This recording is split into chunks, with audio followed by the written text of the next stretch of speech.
Bueno, son en este momento 24 que están conectados. ¿Me escuchan, correcto?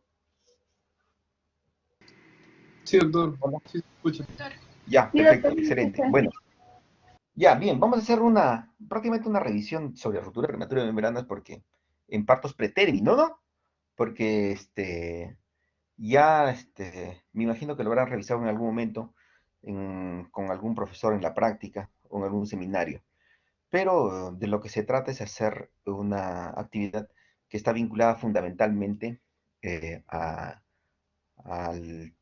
trabajo pretérmino, ¿no? Que es una de las circunstancias que traen morbilidad materna, riesgo de muerte materna, morbilidad perinatal, muerte perinatal.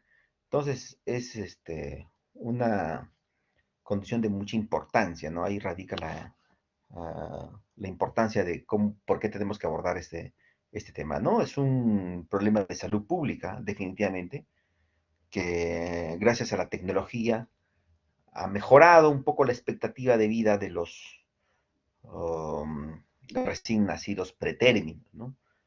Aún hay la evidencia que cuanto más precoz son, obviamente las secuelas son mayores, obviamente y cuanto más cerca al término de la gestación, obviamente también el pronóstico de sobrevida y de calidad de vida es mucho mejor, ¿no? Entonces, vamos a definir qué cosa es una ruptura prematura de membranas, ¿no?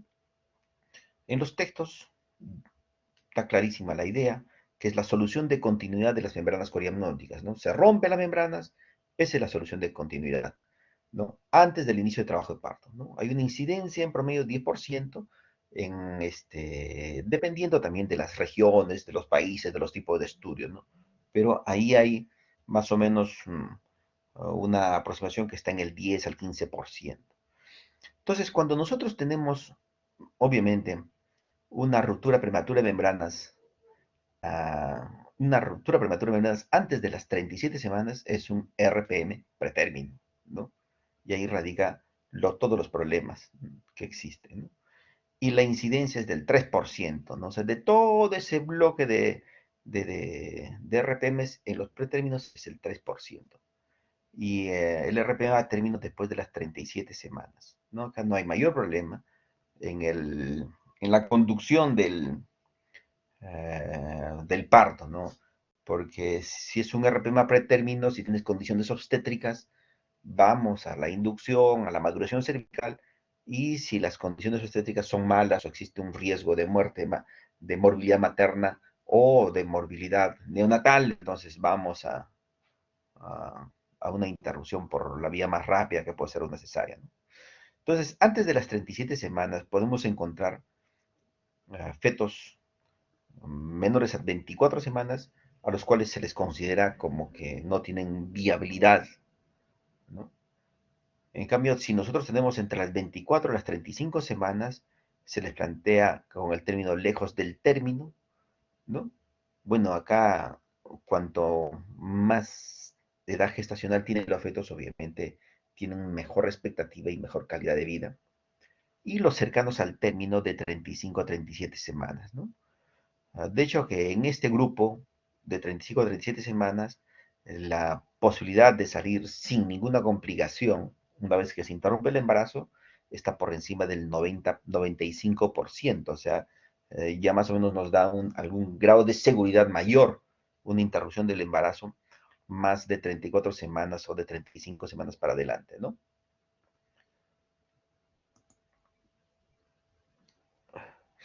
Ahora, hay algunas definiciones que son parte de la comunicación y la convivencia médica, ¿no? Primero hay que definir muy bien qué cosa es un periodo de latencia y cómo es un periodo de intervalo, por ejemplo. El periodo de latencia se refiere al tiempo que transcurre entre la ruptura de las membranas y el inicio del trabajo de parto, ¿no? Y es inversamente proporcional a la edad gestacional, ¿no? O sea, a menor edad gestacional, probablemente tengamos un inicio del trabajo de parto un tiempo mayor, ¿no? En cambio, cuanto más cercano estamos al término, cuanto más edad gestacional tenemos, el periodo de latencia también va a ser menor. Eso es en relación al periodo de latencia, ¿no? Y es importante porque nos marca los riesgos, por ejemplo, de infección intramniótica, ¿no? Que podría tener la gestante y obviamente las consecuencias sobre el recién nacido. El periodo de intervalo es el tiempo transcurrido entre el momento de la ruptura y el parto, ¿no? Entonces, ese es el periodo de intervalo. Entonces, en la actividad clínica, en la actividad obstétrica, estos son términos que se usan de manera cotidiana y para poder informar, por ejemplo, al equipo de visita, se sintetiza, estamos con un periodo de latencia de tanto tiempo, ¿no? Y si evaluamos a las puérperas, ha tenido un periodo de intervalo de tanto, ¿no? Entonces, más o menos son mensajes que son convencionales dentro de la actividad médica propiamente.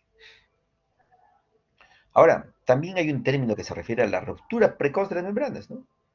Si luego de la ruptura prematura de membranas, en la siguiente hora hay inicio de la actividad uterina, ¿no? Estamos hablando prácticamente de ruptura precoz de membranas.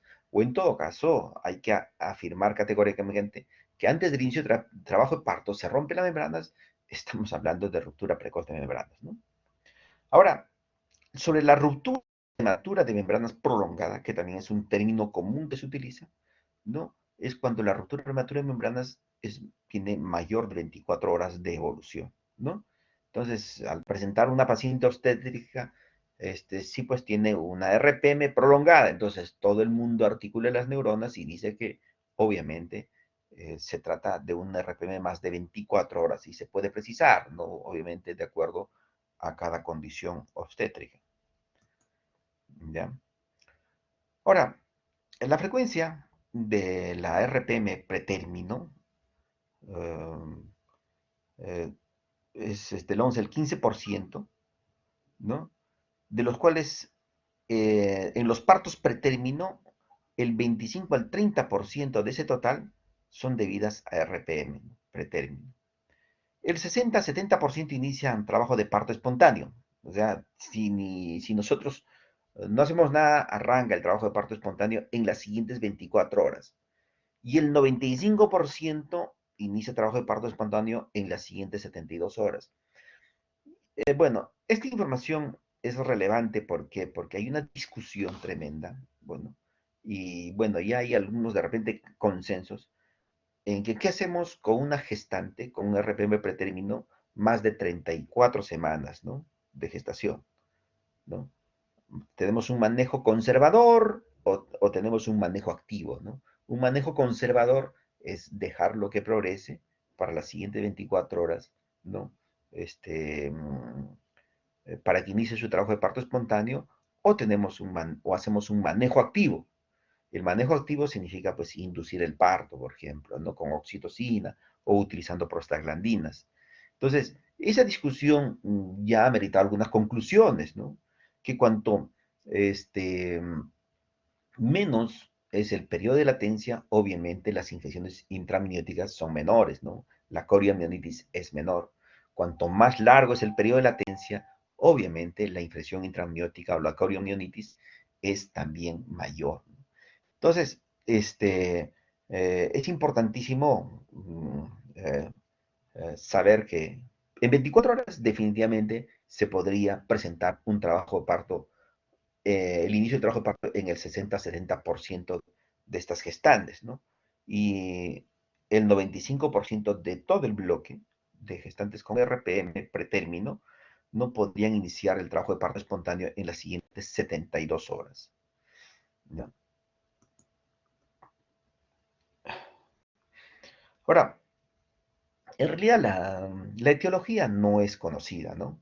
Pero existen factores de riesgo, ¿no? Si hubiese una etiología conocida, de repente la ciencia estaría abocada a cómo interrumpir esa etiología, pero sí se identifican factores de riesgo que son importantes para poder manejar los RPMs pretérmino. Ahora, por ejemplo, tenemos nosotros que las personas que fuman cigarros tienen un mayor riesgo de hacer ruptura prematura de membranas, ¿no?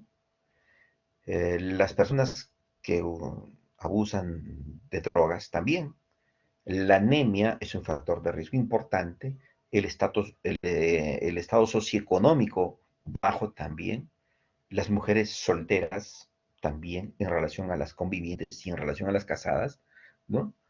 Y la historia de RPM pretérminos previos, ¿no? En los embarazos anteriores, ¿no? También es un factor de riesgo importantísimo. Desde el punto de vista nutricional, obviamente las más delgadas tienen mayor riesgo de preparto pretérmino, ¿no? Y las que tienen un estado de malnutrición, fundamentalmente de desnutrición, ¿no?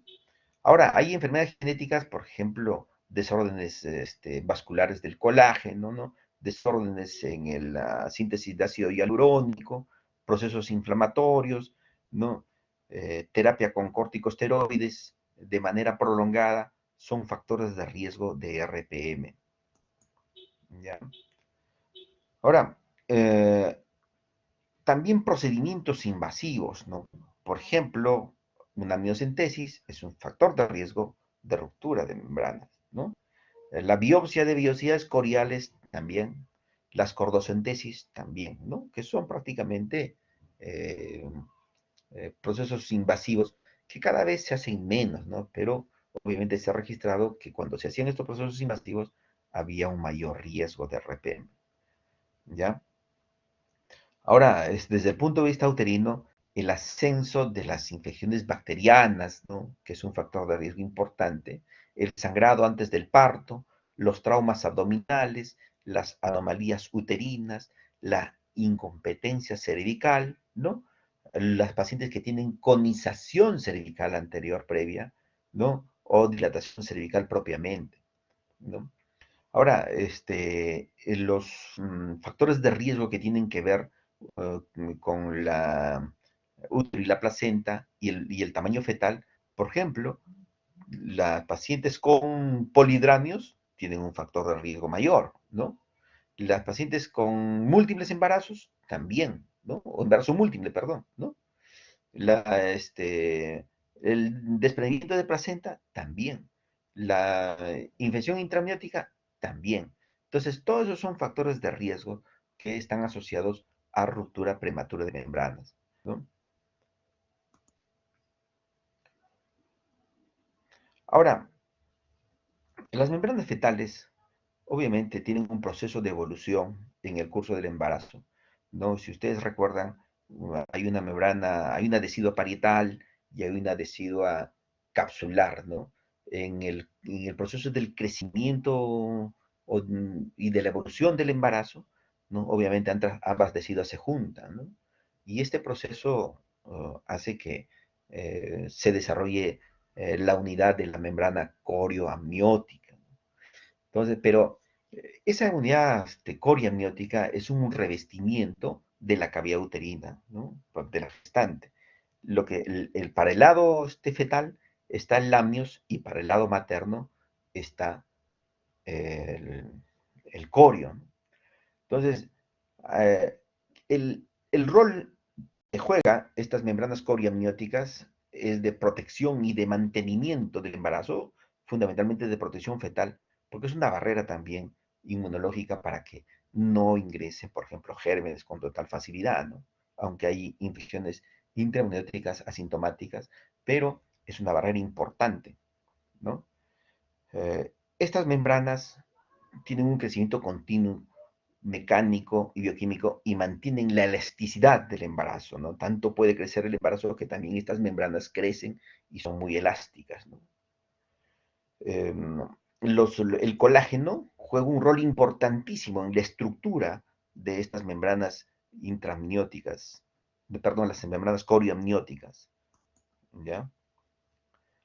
Acá nosotros podemos ver, este es el lado fetal, este es el amnios, este es la separación histológica que se ve entre el corion y el amnios, este es el corion, y obviamente pasan a ser finalmente casi toda una unidad de protección fetal, ¿no?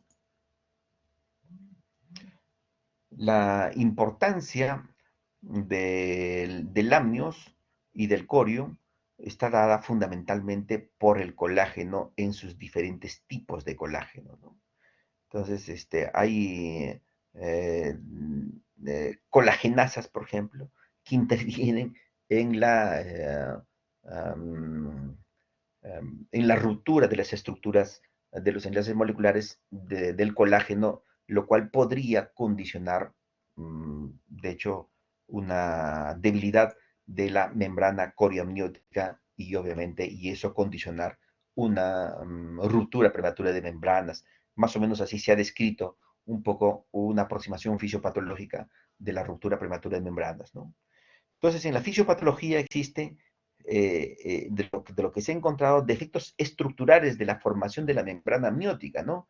Y eso le han llamado zona de morfología alterada, ¿no? Obviamente, también es importante en la fisiopatología de la ruptura prematura de membranas la sobredistensión de las membranas, ¿no? Y aparentemente las causas infecciosas son una de las causas de las que podrían estar asociadas como las más importantes en este proceso de RPM.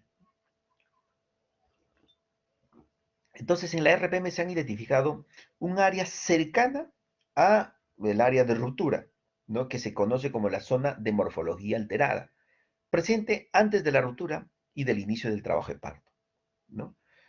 Los cambios en la zona de morfología alterada, ¿no? Se expresan como una disminución en la elasticidad secundaria a la disminución de los niveles de colágeno, ¿no? Y son más evidentes en casos de RPM pretérmino. Entonces, esa es la importancia de estas zonas de morfología alterada que se han encontrado en pacientes que tienen RPM y sobre todo en RPM pretérmino. Ahora, de lo que también tenemos que afirmar casi con categoría, es que el sitio más frecuente de la ruptura de las membranas amnióticas, ¿no? En la ruptura prematura de los pretérminos, es el área supracervical, ¿no?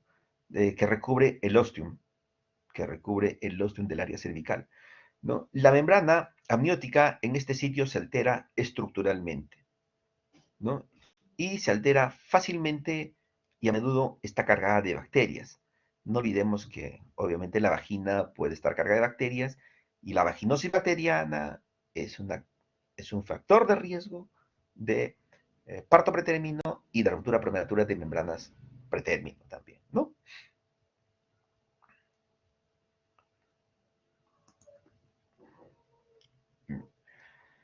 Ahora, hay tres situaciones que se pueden asociar a la RPM, ¿no? Uno, la disminución del colágeno. Lo segundo, alteraciones de la estructura del colágeno. Y lo tercero es la actividad colagenolítica aumentada por las metaloproteinasas y la disminución de sus inhibidores también, ¿no? Entonces, esas tres situaciones que se pueden conjugar, ¿no? En diferentes casos, puedan ser situaciones que pueden explicar la ruptura prematura de membranas, sobre todo en los pretérminos, ¿ya? La metaloproteinasa, por ejemplo, 8, está asociado, la presencia de metaloproteinasas 8 está asociado al RPM pretérmino. Entonces, además, también se ha encontrado que las metaloproteinasas 9 está asociado a RPM a término, ¿no?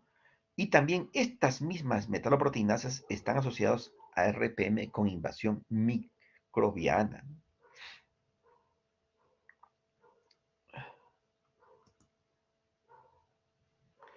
Ahora, es necesario identificar a los pacientes que vienen con esa sintomatología.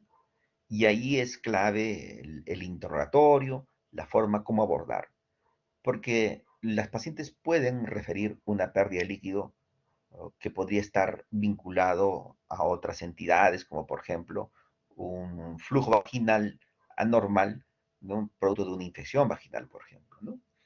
O una incontinencia urinaria. Entonces, por eso es clave eh, hacer las preguntas adecuadas, a ver si se trata de RPM o no se trata de RPM.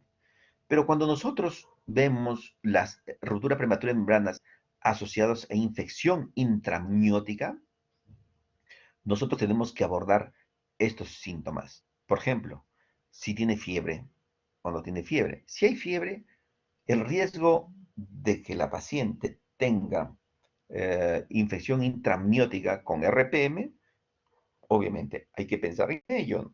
La fiebre puede estar asociada también a otras causas, por ejemplo, con infección urinaria que es frecuente o fiebre de otras causas. Pero si asociamos fiebre a RPM, siempre hay que pensar que se puede tratar de una infección intramniótica. Ahora, si es que existe taquicardia fetal, también. Y si es que existe taquicardia materna, también. Entonces, en el curso de la evolución de una paciente hospitalizada, ¿no? Con RPM, los síntomas que uno tiene que monitorizar permanentemente es la fiebre, la taquicardia fetal y la taquicardia materna. Entonces, eso tiene que estar adecuadamente monitorizado, porque estos síntomas nos pueden advertir de una infección intramniótica, ¿no? Si hay una paciente que sin causa aparente comienza a tener taquicardia fetal o sin causa aparente comienza a tener taquicardia materna, estando en la condición de hospitalizada, monitorizada, es un signo que nos advierte que algo no está yendo bien y una de las causas más importantes podría estar en relación a una infección intramniótica. También la sensibilidad uterina, ¿no? O las contracciones uterinas. Por eso en los pacientes con ruptura prematura de membranas y pretérminos, si las pacientes comienzan a hacer contracciones uterinas, ahí no se usa tocolíticos, ¿no? No vas a detener el embarazo ahí. Vamos a dejar que continúe. Es más, hay que monitorizar adecuadamente porque podría haber alguna complicación adicional producto de la infección intramniótica, como una muerte fetal intrauterina, por ejemplo, ¿no? Entonces, siempre hay que estar monitorizando permanentemente este tipo de pacientes que son de altísimo riesgo, ¿no? Ahora, si nosotros encontramos una salida de líquido amniótico fétido, definitivamente la posibilidad es mucho mayor, ¿no? Salvo que existe una infección vaginal mayúscula, pero lo más probable es que si hemos estado monitorizando a la paciente y presenta un líquido amniótico fétido, definitivamente hay que estar pensando en que se trata de una infección intramniótica, de una coriomionitis, y por lo tanto hay que escoger la vía más rápida para resolver, ¿no? Dependiendo también de la condición fetal, ¿ya? Ahora, en los análisis de laboratorio, de hecho que se debe encontrar leucocitosis, ¿no? Si comienza a ser una sepsis materna, debe haber una desviación izquierda, ¿no? Neutrofilia, proteína C reactiva mayor de 2 miligramos por decilitro, ¿no? Una sensibilidad del 56%. Bacterias en el líquido amniótico se encuentran con frecuencia. Es necesario hacer cultivos del líquido amniótico, sobre todo cultivos intracervicales, cuando tenemos una paciente hospitalizada. Se puede recurrir a la interleuquina 6, ¿no? Y hacer ecografía para valorar no solamente el volumen del líquido amniótico, sino también el bienestar fetal y monitoreo fetal permanente, ¿no? Es importantísimo eso.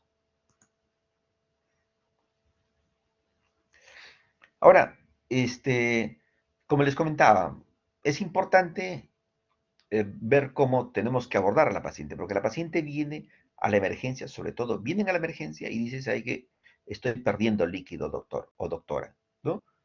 Entonces, lo más importante, obviamente, aparte de tomar las funciones vitales, ¿no? Ver el bienestar fetal, poner un espéculo, siempre hay que poner un espéculo, ¿no? Y ver si efectivamente hay una evidente salida del líquido amniótico. En un 5%, que es mucho menos, ¿no? Un 5% de los casos puede haber algún tipo de duda, pero para eso hay ayuda diagnóstica, ¿no? Por ejemplo, la prueba de nitracina o la de la cristalografía, sobre todo la cristalografía que lo hacemos con mucha frecuencia en las emergencias, ¿no? En la cual tomamos un poco de un hisopo, extendemos el probable líquido amniótico en una laminilla, lo dejamos secar un tiempo y hacemos la lectura en la microscopía, y en la microscopía vamos a ver los helechos, ¿no? Si hay helechos, obviamente, es muy probable que se trate de líquido amniótico, ¿no? La ecografía es de bastante utilidad porque nos ayuda a medir si es que cómo está el volumen del líquido amniótico, fundamentalmente, ¿no? Y hay una prueba invasiva con índigo de carmín, que usualmente no lo hacemos, pero estos procedimientos nos ayudan a reducir la duda de si es o no es líquido amniótico presente en la vagina, ¿no? Ahora, casi gran parte de las pacientes cuando le pones el espéculo se evidencia y hay que ver la calidad y también el olor, ¿no? Que tiene un olor sui generis.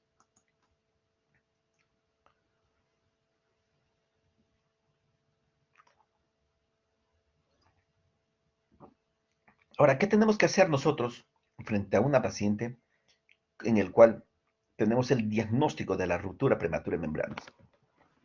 De hecho, que es importantísimo la edad gestacional, ¿no? Porque ya nosotros habíamos advertido que el periodo de latencia, cuanto más pretérmino es, obviamente el periodo de latencia es más largo, ¿no? Por eso es importante definir la edad gestacional, ¿no? Además de la presentación fetal, ¿no? Y el bienestar fetal, ¿no? Hay que descartar infección intramniótica, hay que descartar desprendimiento prematuro de placenta o también el parto inminente. Entonces, todas esas condiciones las hacemos durante la evaluación en la emergencia, ¿no? ¿Se puede pedir cultivo para estreptococo del grupo B? Pues no, para ser sinceros, en los hospitales públicos, por lo menos en Lima Metropolitana, me parece que ninguno tiene, a pesar de estar en los protocolos, no se toman muestras para cultivo de estreptococo del grupo B, que es un riesgo importante de complicaciones perinatales, ¿no? Además, hay que realizar un monitoreo electrónico fetal cuando es necesario hacerlo, ¿no? Si nosotros vamos a interrumpir el embarazo inmediatamente, ya no hay tiempo para hacer monitoreo, sino vamos a la culminación del embarazo cuando se trata de una emergencia inminente. Ahora, ¿cómo es el manejo de las gestantes con RPM? ¿Qué es lo que tenemos que hacer con estas pacientes? Como les comentaba, ¿no? En una edad gestacional mayor o igual a 34 semanas, obviamente la culminación del embarazo podría darse sin ningún problema. Podríamos hacerlo bajo las dos modalidades, ¿no? O una conducta expectante o una conducta activa, ¿no? La conducta expectante es esperar, ¿no? Le ponemos sus antibióticos, todo, y esperamos que en 24 horas arranquen su trabajo de parto, ¿no? Y la conducta activa es si tiene las condiciones para poder estimular el trabajo de parto con un oxitóxico, con una oxitocina o con una prostaglandina, se podría hacer uso de ello. Y si es necesario hacer la cesárea, se hace la cesárea, ¿no? Porque esto puede ocurrir en pacientes, por ejemplo, cesáreas anteriores, en pacientes que tienen estrechez pélvica, en pacientes que vienen en presentación podálica. Entonces, en esas condiciones, lo mejor es ir por la cesárea, porque obviamente son condiciones casi mandatorias en la actualidad, ¿no? Entonces, ahí se puede decir el parto vaginal o parto por cesárea, de hecho.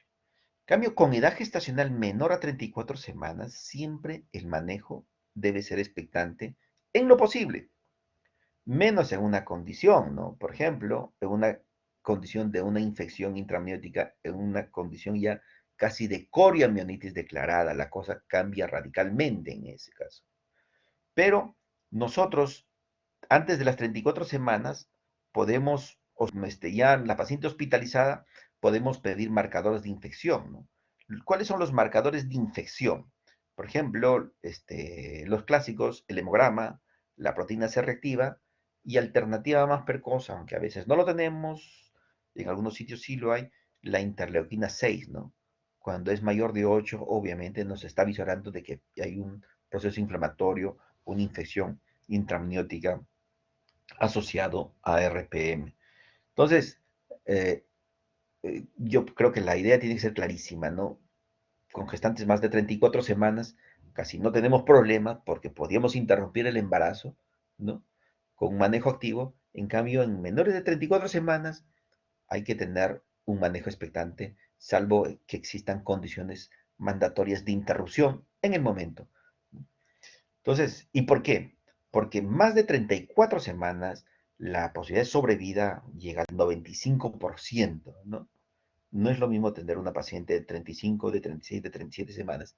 Cuanto mayor es la edad gestacional, obviamente las posibilidades son mucho mejores, ¿no? Entonces, pero antes de las 34 semanas, el elemento más importante por los cuales no avanzamos hacia una interrupción del embarazo son los problemas respiratorios, ¿no?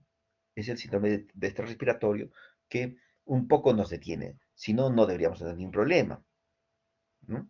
Entonces, por eso se da el manejo expectante. Ahora, la medicación usada en RPM preterino. ¿Qué cosas usamos en el RPM preterino? Por ejemplo, de hecho que existen antibióticos, existen corticoides, existe el sulfato de magnesio y en algún momento se planteó el tema de los tocolíticos, ¿no? Aunque cada vez su uso es menor, pero en alguna circunstancia se podría usar. ¿Cuál es la necesidad de usar antibióticos? Cuando hemos usado antibióticos, por ejemplo, en gestantes con RPM pretérmino antes de las 34 semanas, el periodo de latencia se hace más prolongado. Entonces, si se hace más prolongado, obviamente, para nuestra estrategia es mucho mejor, porque ahí vamos a utilizar los antibióticos que van a evitar la infección intramniótica y lo segundo, nos va a dar tiempo para administrar corticoides, ¿no? Para maduración pulmonar. Nos va a dar tiempo para manejar sulfato de magnesio para protección cerebral. Entonces, es importante utilizar los antibióticos en RPM, sobre todo cuando se trata de RPM pretérmino, ¿no? Antes de las 34 semanas. En las pacientes con mayor de 34 semanas también se tiene que usar, pero obviamente las circunstancias y las condiciones son absolutamente distintas por el futuro, porque antes de las 34 semanas hay que tener una conducta expectante, tratar de no interrumpir el embarazo para mejorar la condición neonatal fundamentalmente, ¿no? Ah, bueno, antes de pasar a ello, utilizamos, de hecho, ampicilina 2 gramos endovenoso cada 6 horas y eritromicina 500 miligramos bioral cada 6 horas, ¿no? Podemos utilizarlo durante una semana. Hay otras alternativas, por ejemplo, si son alérgicos a las penicilinas, ¿no? Podemos utilizar clindamicina, por ejemplo, ¿no? Pero lo que sí no hay que utilizar, y eso sí, métanse a la cabeza, no deberíamos usar, y eso como evidencia a uno, es que la amoxicilina más el ácido clavulánico, esta asociación en los recién nacidos tienen efecto de mayor riesgo de que ellos sufran enterocolitis necrotizante, ¿no? Por eso le he puesto incluso con mayúscula, pero no amoxicilina más ácido clavulánico, ¿ya? Ahora, la importancia de los antibióticos. Hay una menor incidencia de corionionitis, obviamente con un riesgo relativo de 0.62, ¿no? Y con un intervalo de confianza adecuado, que nos permite que esto se pueda extrapolar a la población general, existe un factor de protección de 28% para disminuir la incidencia de una infección intramniótica, ¿no? Es importante, claro que sí, ¿no? Una menor incidencia de infección materna, claro que sí, 15% menos de infección materna cuando se utilizan antibióticos. Un aumento en el periodo de latencia al nacimiento en 48 horas, claro que sí, ¿no? El 23% de las gestantes aumenta su periodo de latencia en 48 horas. Un aumento en el periodo de latencia al nacimiento de 7 días, también. Una menor incidencia de infección neonatal. Es importantísimo que el RR, que 0.67, indica que existe un 23% menos de riesgo de los recién nacidos de hacer una infección neonatal. ¿Vale la pena? Claro que vale la pena. Un bajo requerimiento de surfactante, también, ¿no? Y un menor número de lesiones neonatales por ultrasonido, también demostrado por los estudios ecográficos de los recién nacidos. Entonces, esa es la importancia del uso de los antibióticos en RPM pretérmino, ¿ya?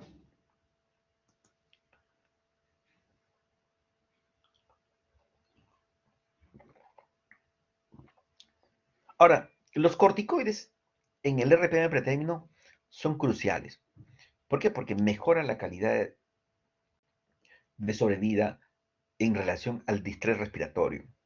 Obviamente utilizamos estos dos corticoides, tanto la betametasona como la dexametasona, ¿no? La betametasona 12 miligramos vía intramuscular por día por 2 dosis, ¿no? Y la dexametasona 6 miligramos intramuscular cada 12 horas por 2 días, ¿no? El uso de 48 horas de corticoides nos permite avisorar que en las próximas 48 horas, después de la última dosis, podemos inclusive ya interrumpir un embarazo, ¿no? Si se tratase de que es muy necesario hacerlo. El manejo expectante en realidad se refiere también a que cuanto más peso gane el recién nacido, obviamente su pronóstico de vida es mucho mejor, ¿no? Ahora, no se recomienda esquemas múltiples de esteroides antenatales, ya que existe evidencia que en humanos se reporta mayor incidencia de restricción de crecimiento intrauterino, ¿no? Y muerte neonatal en fetos menores de 28 semanas de edad gestacional, sin demostrarse ningún beneficio neonatal en comparación con un curso único. Un curso único es esta dosis como se les está planteando el día de hoy. Corticoides en RPM pretérmino, continuamos. Reduce la mortalidad neonatal, el síndrome de dificultad respiratoria, la hemorragia intraventricular y la enterocolitis necrotizante. ¿No? No están asociados con mayor riesgo de infección materna o neonatal. Y un solo ciclo de corticosteroides prenatales se debe considerar de rutina para todos los partos prematuros. Ahora, se ha indicado, bueno, las indicaciones ya prácticamente están tratando inclusive de incluir a embarazos menos de 37 semanas de gestación, ¿no? O sea, es necesario utilizar, pero sobre todo en los pretérminos, que son los que están en el límite, o sea, menos de 34 semanas de gestación. Ahora, los tocolíticos en algún momento se plantearon, se hicieron diferentes estudios, pero en realidad está contraindicado si hay una infección intramniótica clarísima, ¿no? A veces puede haber una infección intramniótica no advertida, pero por más que utilicemos tocolíticos, el parto se viene y se viene, ¿no? El proceso inflamatorio aumenta las contracciones uterinas y obviamente es indetenible eso, ¿no? Pero por eso su uso es controversial, ¿no? Podría usarse máximo por 48 horas, solo para permitir una maduración pulmonar, si no hubiera una infección intramniótica, ¿no? Entonces, de todas maneras, es importante resaltar que su uso es absolutamente controversial.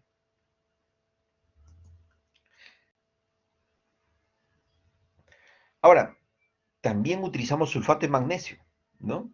Sulfato de magnesio utilizamos para la neuroprotección fetal, ¿no? Y hay una evidencia clarísima de que obviamente disminuye la frecuencia de parálisis cerebral cuanto más prematuros son. La administración antenatal de sulfato de magnesio mostró una reducción relativa del 32% de parálisis cerebral. Un RR de 0.68, obviamente existe un factor de protección, pero hay una reducción del 32% de parálisis cerebral. Una reducción relativa del 39% de disfunción motora gruesa. O sea, todos estos estudios han demostrado lo beneficioso que es utilizar sulfato de magnesio como parte de una neuroprotección fetal, ¿no?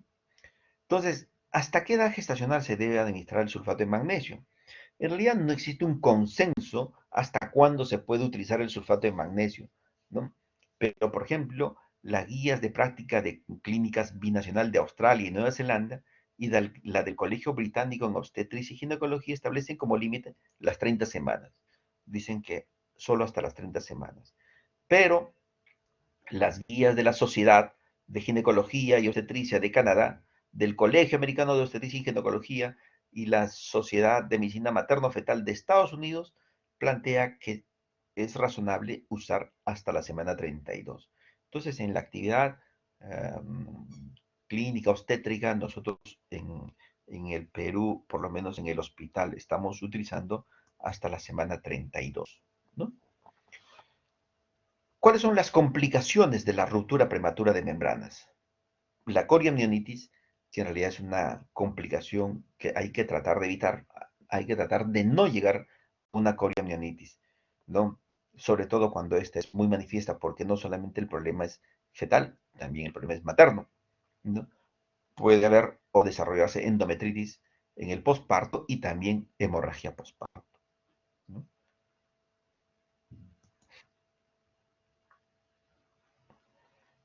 Complicaciones fetales de RPM. síndrome de dificultad respiratoria, sepsis neonatal y hemorragia intraventricular. Entonces, estas son las complicaciones de la RPM desde el punto de vista fetal y obviamente ya vimos cuáles fueron desde el punto de vista materno. ¿Y cuándo finalizar un embarazo? ¿No? Embarazos a término, manejo activo, no inducción de trabajo de parto, ahí no hay ningún problema. Embarazos mayores de 34 semanas, concluir la gestación de acuerdo a la condición obstétrica, ¿no? Si nosotros vemos que es un RPM que no tiene mayor complicación, entonces podemos esperar hasta que avance y gane peso el bebé, ¿no? Una de las causas más importantes de mortalidad perinatal es el bajo peso al nacer. Entonces hay que tratar de que el feto gane un ponderado, un peso ponderal mayor, ¿no? Es importantísimo eso. Pero si nosotros tenemos embarazos antes de las 34 semanas, ¿no? Primero debemos concluir con la madurez fetal, o sea, por ejemplo, utilizar corticoides, ¿no? Solo con oligodamnios y infección intramniótica, sobre todo los oligodamnios, que podría traer problemas de disfunción en la perfusión vascular, ¿no? Y obviamente en la infección intramniótica no hay absolutamente ninguna duda, en esa condición hay que interrumpir el embarazo. De hecho, si es que hay muerte fetal, no hay absolutamente ninguna duda, ¿no? Ahí no hay que dudar en absoluto, ¿no? Y finalmente, en la enfermedad materna o fetal que se beneficie con la interrupción. Por ejemplo, una mujer que está con preeclampsia severa y está haciendo signos de eh, morbilidad mayor, entonces yo creo que ahí sí, por ejemplo, interrumpir el embarazo. Si es que existe, por ejemplo, un riesgo materno como una cicatriz uterina previa y comienza a trabajo de parto, ni hablar, ¿no? También hay que interrumpir el embarazo. Entonces, estas son las condiciones en las cuales nosotros tenemos que, bueno, el resumen, para poder decidir el momento en el cual nosotros debemos interrumpir el embarazo, sobre todo cuando se trata de embarazos con RPM pretérmino. Y bueno, creo que eso es todo. De hecho, que sería importante, si es que hubiese alguna pregunta, podemos resolverlo. A ver, el foro está abierto, chicos. Si alguien quiere preguntar, por favor, que levante la mano.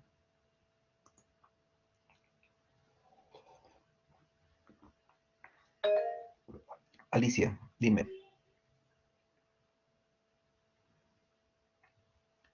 Alicia Esther, a ver, ¿cuál es la pregunta o el comentario?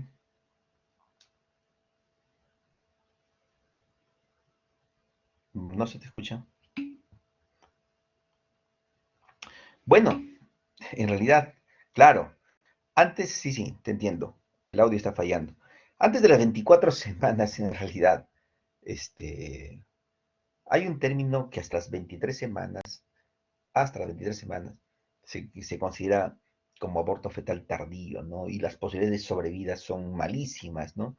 Porque hay una inmadurez casi manifiesta, ¿no? Eh,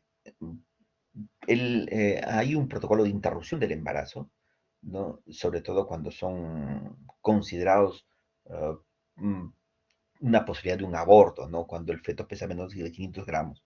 Entonces, siempre es importante, es necesario plantear los riesgos, ¿no? Hablar con claridad sobre los riesgos que podrían tener el embarazo de querer continuar a la mamá, ¿no? Y a la familia, ¿no? Entonces, plantear esos riesgos también, obviamente, nos obligan a tomar decisiones. Si la familia dice que vamos a avanzar, yo pienso que sí, hay que darle la posibilidad de seguir avanzando con ese embarazo, ¿no? Porque en realidad su posibilidad de sobrevida es malísima, ¿no? A ver, ¿hay alguien más que quiere preguntar? A ver, Patrick Sánchez. Doctor, buenas noches. ¿En qué Hola, caso amigo. se usaban los tocolíticos, doctor? ¿Cuáles serán los casos Mira, especiales? los tocolíticos son muy controversiales, ¿no? Son muy controversiales. Algunos dicen que ya no se debe usar, pero si nosotros queremos transportar de una localidad a otra localidad y queremos de repente mantener un poco el embarazo, si es que no hay evidencia de infección intramniótica, podríamos utilizarlo, ¿no? Solamente en esa condición. Pero si hay una evidencia de infección intramniótica, ni hablar, ¿no? Hay que dejar que continúe el parto. Solamente en esa condición. Pero aunque ya hay una tendencia muy fuerte de decir, ¿sabes qué? Tocólisis, nada, ¿no? A ver, ¿alguna otra pregunta?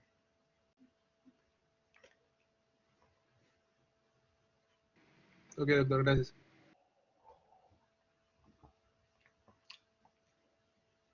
A ver, ¿quién más levanta la mano, chicos? A ver.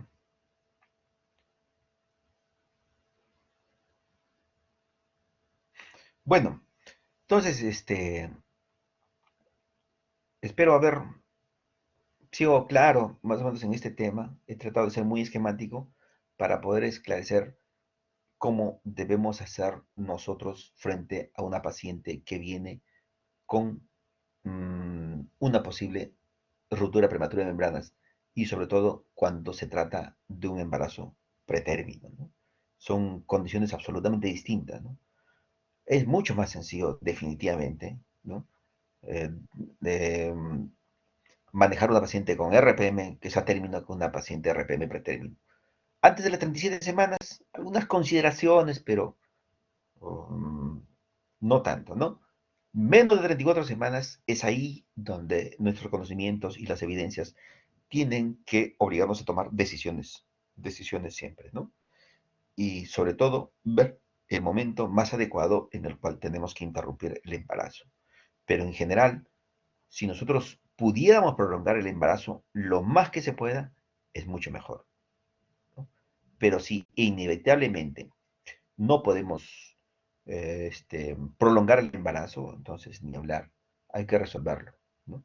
De eso se trata. ¿Ya? Bueno, muchas gracias chicos. No sé si habrá algún comentario finalmente. A ver, la última ronda, si hay alguien que quiere preguntar.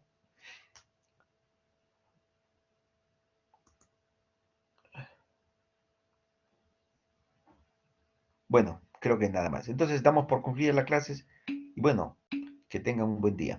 ¿Ya? Buenas noches, felices fiestas a todos ustedes. Cuídense mucho. Gracias, doctor. Chao, chao, nos vemos.